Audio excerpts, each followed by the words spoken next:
halkan waa timaantida khayraadka qadaraha qiimaha aan soo gelinayno barnaamij khaas ah hadday tahay markuu wareysay bogga fadlan subscribe ku samee youtube channelkanaga haddaad mar hore ku samaysayna mahadsanid maasha allah mahadsantiin dhammaan waan salaamaya horta injineer axmed jamaal iyo saaxiibkii cabdullaahi xuseen maariya waxaa hadlayana waa wariye cabdiraxmaan safaana oo ka tirsan warbaahintii telefishinka goobjoog kuna sugan magaalada muqdisho. Okay, welcome soo dhawo goobjoog taageeraan ku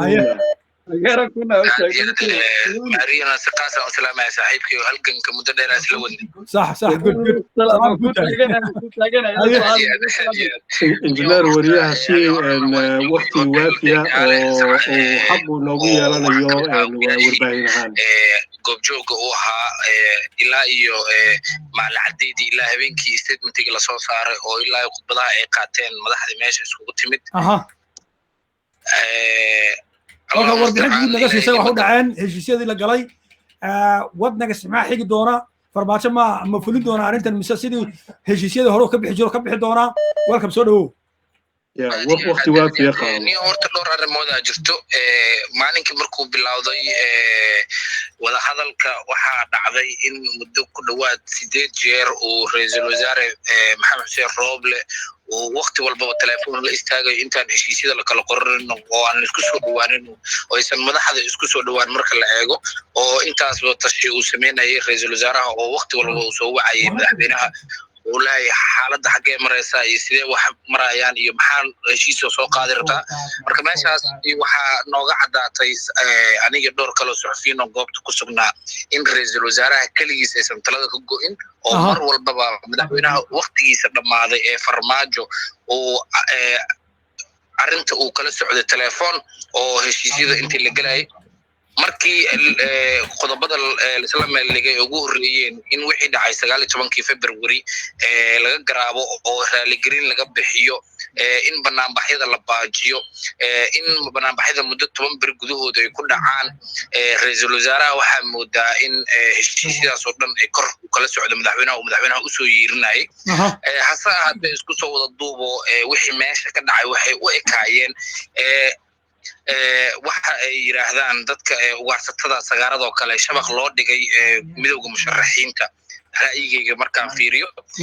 si markii loo fiiriyana waxay ahayd wax wanaagsan oo maxaa yeelay shalay foomkii laga baxshay midowga musharaxiinta oo ka bixiyay farmaajo oo caalamka uu tusay inay rabaan midowga musharaxiinta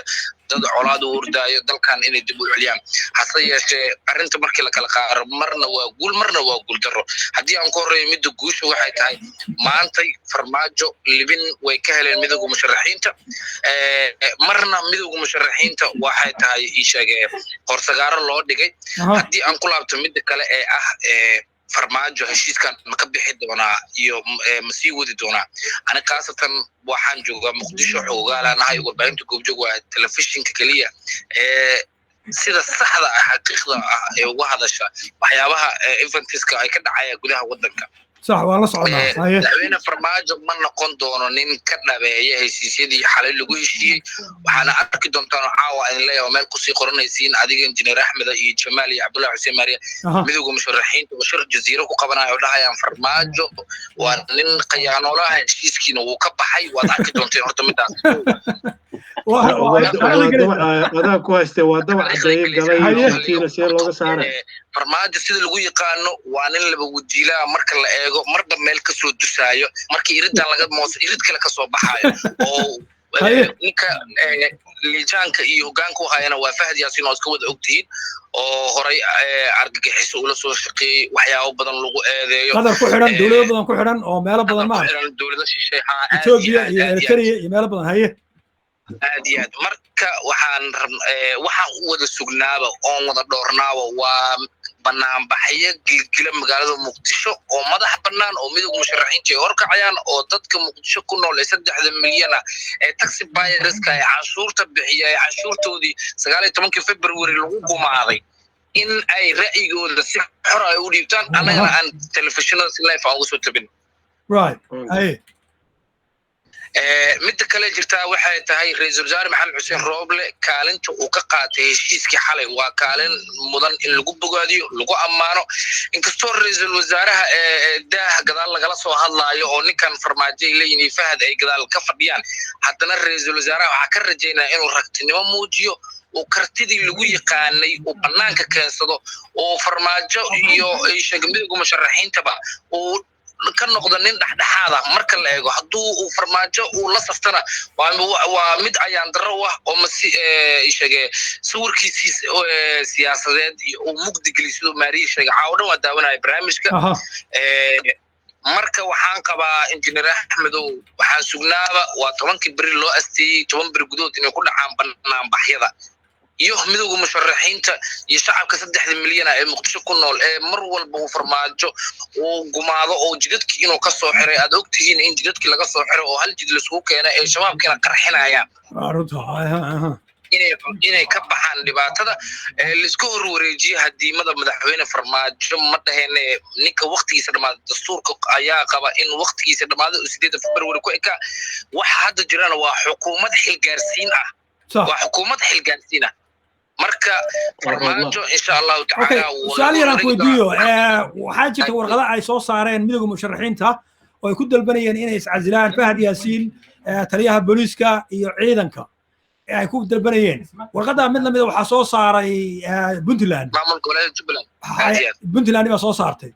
arrintaasi marka midowga musharaxiinta miya ka noqdeen mise warqada way taagan tahay maxaa talaabo ay ka qaadeen roob lama ogolaaday in nimankaas casilaan niyo ma sha Allah Allah afka ma gooyo injineer Axmed oo horta waxa habeenkii aniga waxaan sugayna waxa ahayd oo leefka ugu jirnay oo tabinaynay in madowga musharaxiinta qodobada marka uu ku dhawaaqay macallimo oo ah fayeenka xukuumadda in lagu soo daro arrintaas waxaad moodaa in hadda ay gadaal loo dhigay laga soo hormariyay arrimahan kale lagu dhawaaqay laga hadlay laakiin waa midaasi madowga musharaxiinta waa mid ay hoos ka xariiqdeen wayna taagan tahay wali right okay teeda kale waxaan kaloo rabaa inaan kugu daro farmaajo calamtara waa soo dhaafay hadda wuxuu marayaa ciyaalkii baraha bulshada in laga soo gudbay telefishinadii magaalada muqdisho ka jiray raadiyaashii aan wada ognahay oo ay kamid tahay warbaahinada qaar aan doonayn inaan magacooda inta ka sheego laakiin commentiga maanta dhan ku soo qorayay in uu ka dhigay sidii baraha bulshada ciyaalkii baraha bulshada oo kale waa ogtihiin oo idaacad waxaa jirta maalmahan oo dhan oo dadka la dhex ordaysa focus bob oo dhahaysa saan u hadla saan dhaha farmaajo inuu joogo rabnaa banaanbax marabna dhaha oo la gatay idaacada marka uu gatay uu laaluushay oo ka dhaadhiciyay inuusan bixinin oo bari hadii uu sii joogana oo promotion sii doono ama uu abaalmarin doono marka media iibsanaya waxa uu iibsanaya Shabelle TV ana ku dhahay ana baqayn ana London jooga Shabelle TV hay ana ku sheegay Shabelle TV أنا والله تعنا تلمام تي في واحد والبون نوجناي هذا رب تلمام تي في ناي صح waxyaabahaas waxyaabo la isaga daba iman doona anytime soo gal waan ka qabanaynaa waan naga qalqaanaysaa waan soo dhaweynaynaa welcome waan u baahnaa dadka ma tuuriyaasha xogaalka numberkiisa noqon sabana numberkiisa noqon magacaaga muxuu ku soo celi magacaaga walaal safana maariya safana cabdiraxmaan telefoon numberkiisa magaciisa noqon wariyaan cabdiraxmaan waxaad yeelaysaa barta tilmaan TV na noogu soo qor contactigaaga anigana luuqayga igu soo qor si aan Jamaal iyo ugu sii diro maxaa la yiraahdaa ma garan ama wixii warbixin weyn wadaagaynaa waan jeclahay soo dhaweynaa wariyaashu waan soo yeerkaadi Axmed waan soo dhaweynaynaa nin maxaan ku raayeen fasaxa oo afkii macnaha luqadiisu ay aad u furan tahay weeye wariyaashii la arki jiray weeye xogogaala weeye in la dhiirigeliyo saxaafadda xortaan oo wax muhiim ah horta midda ninkii hadda colorkii u dambeeyaan aan rabo aan Jamaal la wadaago Jamaalow waa runtii horta waxa jirta waxa la yiraahdo negotiation techniques oo Japanese dadka Asianka iyo Americanka qolaba si u isticmaasho iyo Europeanka aynu joognaba waa jirta midda Japanese intay marka la shanta bari waqtiga ka dhumiyaan last minute 24 hour marka flight-ka ka dhimay adoo daalo wax soo hordhigo xalay waxa dhacay kamarada toos Cabdullah cilada okay kasoo walaha saas wax weyn xalay waxa dhacay waxay ahayd hadii aad xasuusato Axmed Madoobe dhuusamareeb wuxuu ku tegay diyaarad dani dhuusamareeb kuma tegin diyaarad cadaadu inta ka dib gaari ku tegay sababa amniga la xiriira watii dhuusamareeb madaafiicda lagu garaacay hubiyaha waxaad ogaataa maalintii shirka uu iclaamiyey waqtigiisa laga lumiyey farmaajo waqtigii uu ka lumay markii one day ka dhimanaydoo habeenkiina ay 6 ahayd waa kii carro subaxii 7 ka degay maxaa la yiraahdaa baarlaman ka hor qodbeynay waxyaabo sababay baa jiray inagoo u cudurdaadayna cabdullaahi aynu cudurdaarno waxa weeyaan channel Soomaaliyeed oo aad muxtarim u ah oo fila Soomaaliya ayna qiimaynin oyna masabkii iyo karaamadii iyo macnaa abaalkii uu ku lahaa ayna u samaynin ayaa lagu aasayay galmudug lagu aasayay therefore waxay ku noqotay weji gabax iyo macnaa غير mas'uulnimo isagoo aaskaasi socdo inay iyaguna shirka ka qayb galaan practically taas way jirtaa jananka waana ka tacsiyeynay aniguna waa ka tacsiyeyay waxaana jirtaa oo xaqiiqa aan ku sheegayaa tactiigii lala ciyaaray ayay weli musharaxiinta Jubbaland iyo Puntland la ciyaaraan ninkan waxa eg markii hore waqtiga ka dileen haddana waxay ka dileen meesha space there is no room to maneuver kelmadaas adaa ifahmayso af Soomaali macna layman language ugu sheegi doonee farmaajo markii 19kii uu xabadeeyay oo nin dhintay naf dhan go'day oo indhaawacantay oo hanti burburtay oo xabado nolol la huwiyay dad peacefully u mudaharaaday ra'iisul wasaarihii 3 sano uu ku jiray iyo barka la soo shaqeeyay Aisha Milay ahaayeen ruuba ka dhumay ya codka kala iga soo wac nail the coffin hada taqaan nail nashka anurdin 908 iga soo na wuxuu ku sameeyay he nailed his coffin markuu shirka jaraa'id qabtay MDC artmasta marka ninka waxa ka dhumay si uu helo jamaal oo adan kubada ku dhibay room to maneuver xalay wuxuu diyaar u ahaa wax walba musharaxiintu yiraahdaa inuu ogolaado intaan ka ahayn musharaxnimada ka taraabay shirki ma gudoominayo oo shirki beesha caalamka waa wado isku wada wax iyo xukuumadii ma maqash si musharaxnimadiisu marka u badbaado wuxuu diyaar u ahaa xalay musharaxnimadiisu waxay qabriga sii geli lahayd haddii barnaamij maanta dhici lahaa nuurdin miya maanta haddii barnaamij waa sax nuurdin baa soo galay okay الو السلام عليكم. السلام عليكم. وعليكم السلام. ماشي سو عايزه. سعاد محمد كان سو كندا. اوكي هره وقال waa la socda barnaamijka 2 daqiiqo ku siinayna fikirka ka dhiibo midowga musharaxiinta iyo xukuumadda waqtiga dhamaaday heshiiska ay garanshaad u aragtaa iyo barnaamij dib loo dhigay. السلام عليكم markuu wareysa waxaan ku dhahaa hello ma maqlayaa haro soo ها اوكي marka waxaan rabaa inaan dhaho midowga musharaxiinta iyo Jubbaland iyo mataqaana iyo Puntland xiriir oo waxa ka dhaxeeyo oo mataqaana hadda bilaabo ma aha xiriirkii wuxuu ka bilaawday markii Axmed Madoobe mataqaana doorashadiisii maaragtay oo mataqaana oo lagu cadaadinayay ay midowga musharaxiinta ay u hiiliyeen badankooda inta ku jirta imanka ka ahaan qayra ka ahaan yani waxay u yihiin marka yani coalitionkan oo maaragtay hadirtaan oo isla socdo maaragtay oo coordinationkooda oo mataqaan hal mar oo meel walba ay isla galayaan yani wax oo soo jira waaye maxaan ku dhahaa haddaan u noqdo Rooble heshiiskii oo la galay midowga musharaxiinta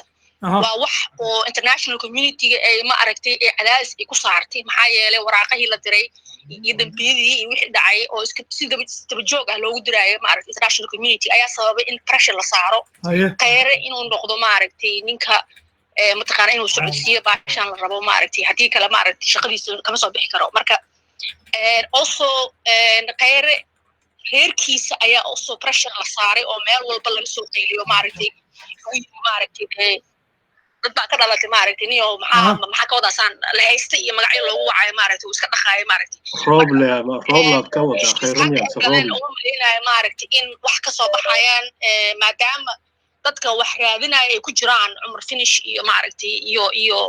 iyo mataqaana dad oo mataqaana la og yahay maaragtay in la haysto oo laga maamulo mataqaana bil Soomaaliya oo ma maleeyahay inay ka soo baxaysa wax oo fruitful ah laakiinse inuu rooble uu soo baxo oo maaragtay oo xoogiisa sheegto oo yiraahdo maaragtay it's my time to shine maaragtay waa wax oo asaga oo faa'iido u ah inuu ka faa'iideysto fursadan inuu ugu dambaysa ay tahay fursadda uu ka faa'iideysan lahaa ay tahay fursadan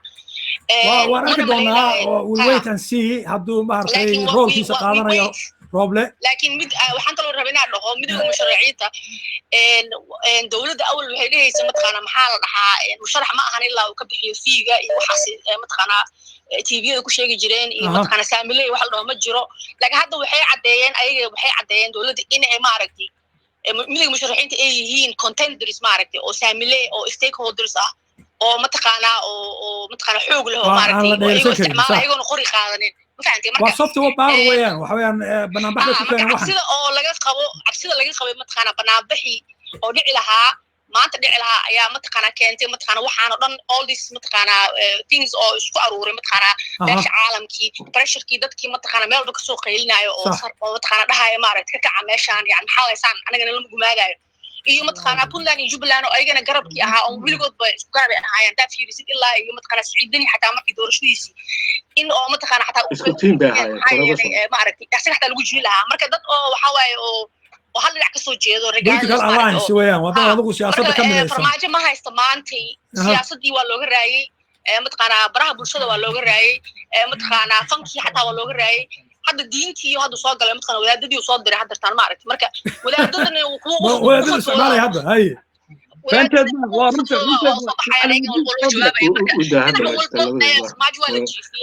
waxay ku xiran tahay mataqaanaa rooblay ku xiran tahay sidii uu mataqaanaa u dhaqaaqo magaca ku soo celi waxa weeyaan very politically active weeyaan she knows what's going on haye wado maaragtay gabdhaha inaa maaragtay hal gabar maaragtay oo wax ka faallood inaad meesha aad geysaan maaragtay waa diyaar baan u nahay haddaad adu diyaar tahay waan ku soo gelinaynaa haye soo wac inta badan way jiraan hablana soo okay aad maasan tahay hal daqiiqa kusoo gabagabeeyo fikirkaaga waa ka baxday okay anyway sucaad waxa weeyaan waa time kana way noo tashiisheen marka dadku way aad bay u dadaalayaan maanta waan soo dhaweynaynaa hadda waxaan axmed norway ka qabanaa aqoonyahanka norway oo isna aad siyaasadda u falanqeeya ahna maarata sharci yaqaan ayaan hadda isna aynu alo salaamu calaykum axmed خير بان سنين أنا لوبيga noo yara saaran waayahay hore u gal axmed waad la socotaa xaaladda cakiran ee dalka soomaaliya waad la socotaa shirkii shalay ka dhacay heshiiska ka dhacay see u aragtaa ma jubbaland iyo puntland pressurkii ay wadeen ayay hadda dowladdu ogolaatay in maaragtay raaligelin laga bixiyo 19 february qalalaasyaalka ka dhacay askarta lagu laayay iyo laguna baajiyay shirk maartay banaanbixi midowga musharaxiinta ma kula tahay inay tallaabo siyaasi hore u qaadeen mise iyaga jambal loo dhigay oo farmaajo wuxuu rabaa xilli kororsi iyo inuu muxuu ahaa waqtiga ka dilo si aad kula muuqataa marka hore aad iyo aad baan idin salaamayaa salaamullah dhammaantiin waxaan leeyahay ducadii maalinta hore ilaahay dowladda inoo hagaajiyo ilaahay dadka soomaalida muslimka xasu soo dhaweeyo oo sida diinta iyo dadka iyo dalka khayrka ugu jira allah waafajiyo sax aamin aha midda labaad waxaa la yidhi nin doqona intuu habaabay ayaa la soo helay wuxuu yidhi marka maxaa layga soo helay anigu waxaan u arkaa maaha inaan qalbi jab iyo maaragtay waxun ka fikiraya laakiin boqolkiiba 95 waxaan hubaa inaan waxba lagu heshiin inaan waxba lagu heshiin baan hubaa okay noo fasir marka saad u aragto waan fasirayaa kow marka wax la fasirayo sidiisaba waxaa lagu fasiraa taariikhda wuxuu qofku sida uu yahay shakhsiyadiisa wuxuu hadda ka hor samayn jiray caddaynaya aha kow farmaajo iyo caqligiisa iyo ficiladiisa inagoon waqti boqos korsi galaynin markaynu qiimayno taasay inoo sheegaysaa inaan waxba lagu heshiin hadda sheekada hadda farmaajo way ka gudubtay axmedow oo beesha caalamka ayaa hadda soo dhex gashay rooblana waa loo yeedhay shir weyn baa lala galay waxaa la yidhi roolkaaga qaado marka farmaajo maanta awood saas oo wax ku diidi kara ma lahan waxna ma magacaabi karo waxna muxuu ahaa ma diidi karo marka angalka ma ka fiirisay dhinacaas ma ka fiirisay Rooble inuu waa qaybtaan hadda ku soo socdo weeyaan aanu saan u arko beesha caalamku farmaajo isagoo waxaan sameynaya isagoo muqdisho iyo baydhabo iyo maxaa la yiraahdaa dhuusamareeb intaba dad kullaayay oo dadkii joogay siyaasadahan uga soo horjeeday laayay bay joogeen oo raalli ka ahaayeen oo dhowrahayeen waxay dhowrahayeen isagoo diidanaa heshiiskii September 17 la gaaray 5 bilood oo kaamil ah fulin la oo isagu diidanaa waa runta xaqiiq waxaan goobjoog kulligaan u ahayn in uu aad arkaysay wadani Axmed Madoobi iyo madaxdii Dhuusamareeb hortooda ka yiri aniga reerkanagii way diideen gada in hebel loo magacaabo halka aqligiisu gaarsiisan yahay waa xaqiiq okay aan ku soo dhawaada marka muqdisho markaan soo galay iyo markii isagoo waqtiga doorashada ka dhamaaday waa ninkan telefoonada dirahaya 8 Febraayo waa la gaaray maxaa dhacay shay muhiim haddana halka markaan ka sii talaabsano nimankan mudaharaadka isku dayay waa ninka xabadda la dhacay ee arkaysay dadkii xabadda la dhacay haddana mudaharaadkii waxa horta halka markay marayso beesha caalamku in meeshii lagu kala tago ayay ka cabsanayaan turkigu waa kii xataa dadkii wadamadii ugu dhawaa ee beenta loo sheegay ee magaca Soomaaliyeed wax laga soo qaadanayay askarta iyo dadka loo gudbinayay iyo hubka laga soo qaadayay qabiilka loo isticmaalayay waa kuwa arkaysay turkiga xataa hadlay beesha caalamku marka run ahaantii إنسان أمسنا إنك الصومالي أنا حقيقة وينوجنا هاي بيش عالم كنا تصور بيننا هاي ستا. أيه. بيش عالم أنت يا كنت مد شوغتان كاي شوغان يا ماشى هاي كوتشران إن واحد سوي وانا يعني الدولة وحاسة ولي وحمود يعني لكن الصومالي ذو وقت هاي إنا يغلفت هذا حرنا حب مدفع كل عابين ورا. marka farmaajo team yardu haysta roob lana nin aad iyo aad u jilicsan weeye waan ka xumahay marka angal kalaan idinka tusayaa bilowgii horeba habeenkii koowaad ee xasan sheekh iyo sheekh shariif lagu weerarayay hoteelka waxaa u tegay cabdi qabdiid iyo rooble iyo maxaa la yidhahdaa ninka la yidhaahdo qoorqoorna khadka ugu jiray sawir waxaa la bixinayaa in aad baan uga xumay kelmadda qabiilka inaan isticmaalo laakiin inuu sacad badbaadinayo dowladdii ninkii lagu socdo oo dowladdii badbaadi in wax macno la ay tahay oo ra'iisul wasaaraha xukunka uu joogay in isaga la yasahayo ama Soomaali kale ama hawiye kale ama cid kale ay diidan tahay sawir ayaa socday haye أحمد أحمد badan baa joogay cabdi qabdiid meesha soo geliyo ka qadhay ka qabiilka waxa weeye ninkan uu dhawaanaya roob loo dhawaanaya haye أحمد نكات يجي ديني لو كرتا هذا سي لو فهمه حدنا ان شيل soo socdo baa dib loo dhigay haye shil soo socda way aqliga farmaajo uu jooga farmaajo haduu doorasho iyo nidaam iyo in uu jiro ihtimaal ama probability in ama isagu soo baxo ama cid kale soo baxdo haday qorshaha ugu jirto intaan 8 February la gaadhin wax samayn lahaa haye 8 February marka la gaarayna waxa la yiri wax aan ku saarayn oo culaysyo la farag baa jiray taladan rag inay kala dhaxayso iyo qorshaha ku darsan lahaa dadku la tashan lahaa maxaynu yeelaa u dhigi lahaa wuxuu la siyaasiyiintu qorsho at least keen lahaa wuxuu taagan yahay gedo way diidan ilmaadarada in hebel uu ku magacaabo waa runta waa nin qabiyaaladiista weeyaan oo aan ummadda Soomaaliyeed marnaba hogaamin karin 4 sano ummadda Soomaaliyeed ka khasaartay wayna aragnay farmaajo wuxuu yahay marka waxaad leedahay marka heshiiskan hadda uu soo galay rooble waxba kama soconayaan baad leedahay because meesha lala tagay ayaan ogahay oo farmaajona he never change weligiis bedeli ma ayaad leedahay miya way heshiiskan wuxuu ku aasaasmay habeenkii horeba dabci qorshihii ahaa ra'iisul wasaaruhu soo isagu u cawday oo u cataabay uu yiri war hala baajiyo hay ceebeynina hala baajiyo mudaharaadka war dib u dhiga intii un bay ku salaysan tahay hadaf siyaasadeed waayo waxaad ku garanaysaa inay sidaa tahay Puntland iyo Jubaland soo halkood ma kala taagna wax qorshe ah laakiin Puntland iyo Jubaland way taageereen heshiiska ay wada galeen way taageereen waan garanayaa waayo wax kasta oo positive inay taageeraan way tahay laakiin siyaasad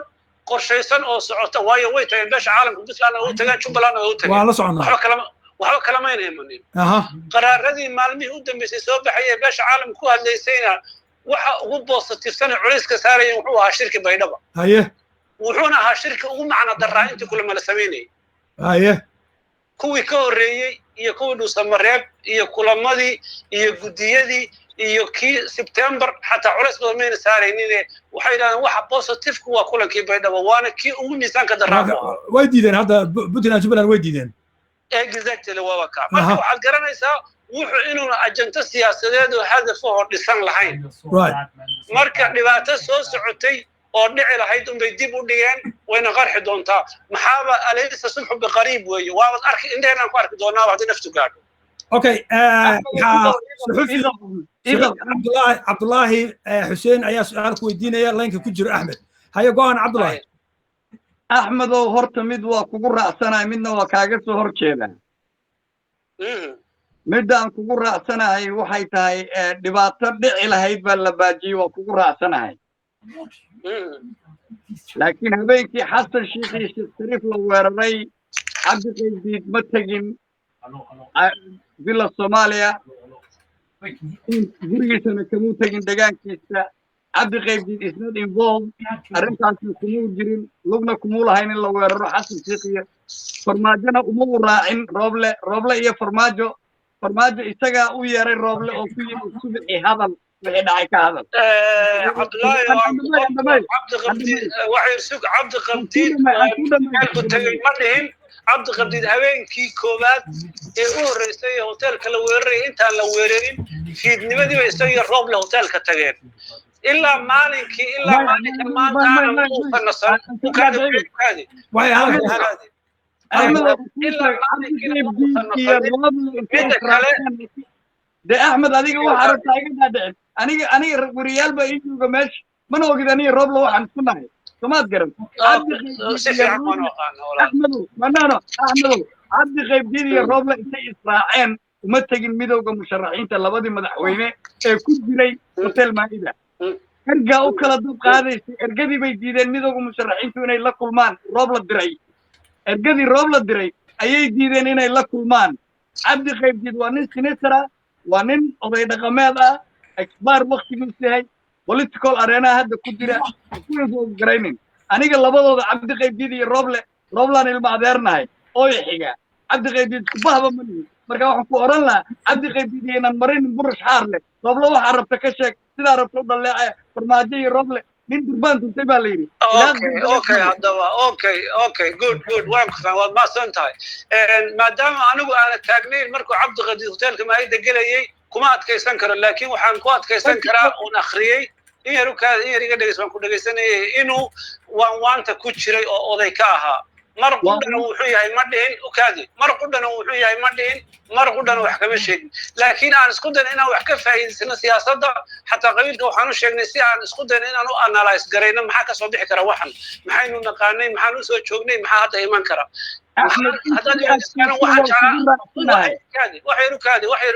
haddaan weydiiso waxaan jeclaan lahaana waa in la heshiiyo roob la xoog yeesho roob la guulaysto inuu hogaamiyo ina gaadhsiiyo doorasho loo dhan yahay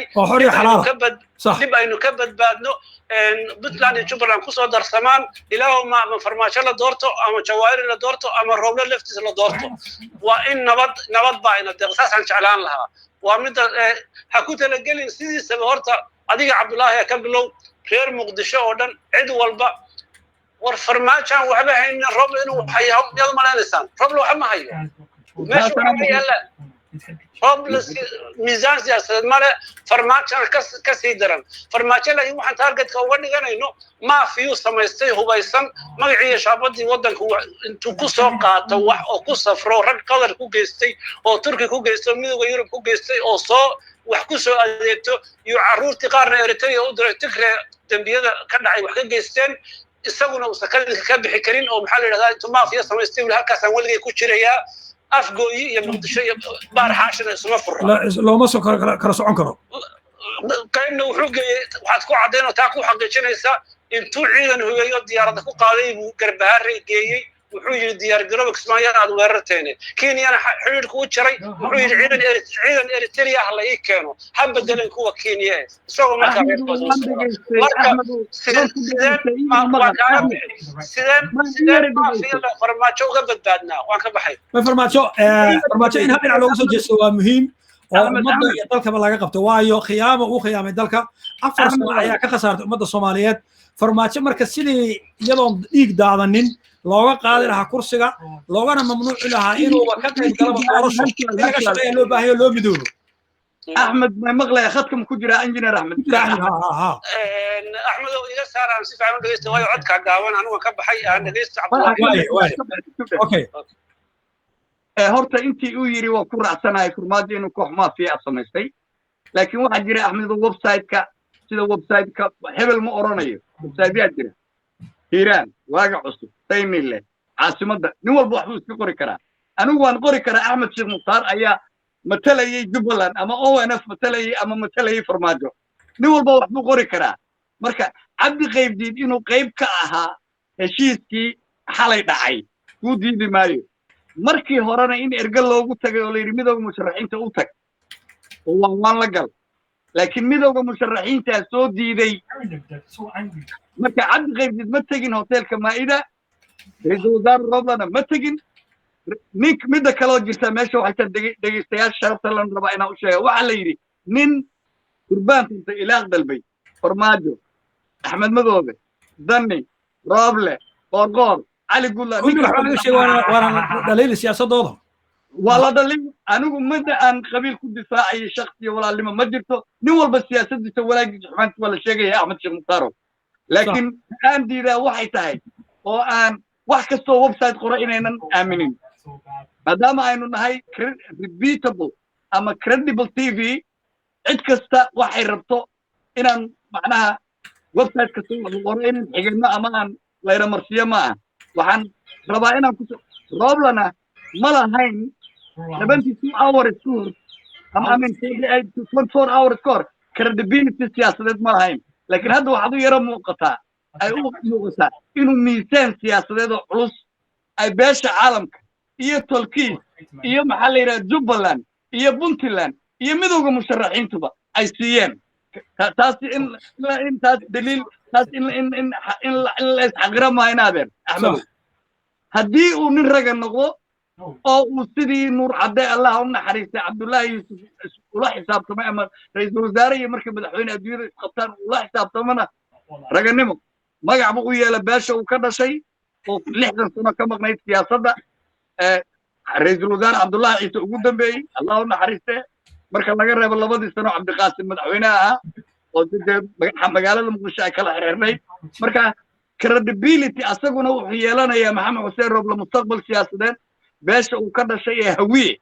ama habar gidir ama sacad ama reeylow hadduu yahay wuxuu doonaa isku qabo hawiye kala saaran credibility magac sharaf iyo ciido iyo karaamo allah u naxariisto ninka ciidda waxaan hadda ka qabanaynaa telefonka nuur ibraahim wasiir dowlihii amniga galguduud ogolaan dhameeyo nuur cadde sharaftii uu kala hoyday soomaali maxamed ayuu kala hoyanaya haddii uu noqdo laakiin wiil ugu jira jeebka maxamed cabdullaahi farmaajo wax kasta daaha gadaashiisa farmaajo iyo fahad yaasiin ay ula kala soo tashanayo credibilitygiisina waa baabaday mustaqbalkii siyaasadeedna god buu ku riday magac xumana cidiisa waa u soo jiiday xaqiiqada jirta marka waxay tahay waxaad ogaataa farmaajo male weji u beesha caalamka iyo midowga musharaxiinta iyo danni iyo maxaa la yidhahdaa axmed madoobe ku hor fariisto markaa roble ama wuxuu noqon weji asagu uu leeyaho wejigiisii ah ama weji farmaajo labadaas halkii aan caawadii hore ka iri igu tir ama iga tir axmedow ku soco صح اوكي hadda waxaynu la xiriiraynaa ka qabanaynaa telefonka nuur ibraahim cusmaan oo jooga muqdisho wasiirkii dowlihii amniga galgaduud 2015 uu ka go'ay khadka halo assalaamu calaykum uu ka go'ay khadka ka go'ay aan ku celinayna okay jamaal soo galaysa kor ma aqan jamaal break buu qaatay wax ku dhacay jamaal break buu qaatay waa soo galay hadda soo galaynaa okay welcome back jamaal waad mahadsantihiin axmed baa intuu hadlayay baan waxaan islaa break qaado nin waxoogaa analysiskiisu aad u yara koreeyo isla markaana aan geed ku gabanin weeye laakiin maanta waxaan weydiin lahaa farmaajo wuxuu noqday daba caddeeye tintiin galay armuuna looma ag joogi karo tintiinna cidda gelaysaa way jirtaa marka waxa weeyaan farmaajo isagaa naflacaarida marka xaalad uu kusii joogi karana ma jiro hadalkuna wuxuu ku eegyahay intaa uu cabdullaahi kusoo koobay rooble ama ra'iisul wasaare quman buu noqon ama maxaan ku idhahay brotocolka farmaajo u noqoni ama la yidhaaho campaignerka farmaajo laakiin waa inuu fahmo ra'iisul wasaare xaalad xasaasiya oo critical jooga oo soomaalidana inuu xilgaarsiin ku dhamay markaad barnaamijka xiisaha kala socotiin waa warbaahinta tilmaan tv hadday tahay markuu wareysa boggan fadlan subscribe ku samee youtube channelka annaga si aad ula socoto warbixinada wareysyada iyo barnaamijyada aan qabanno week kasta tilmaan tv waa hilka shacabka soomaaliyeed wuxuuna ku hadlaa ama aan u hadlaa dadka aan codka lahayn ee soomaaliyeed waxaan toosha ku daarnaa meesha dhibka jirta in wax looga qabto ku xidhnow tilmaan tv la soco tilmaan tv gaarsii gruubyada asxaabida aad ka san tahay mahadsanidin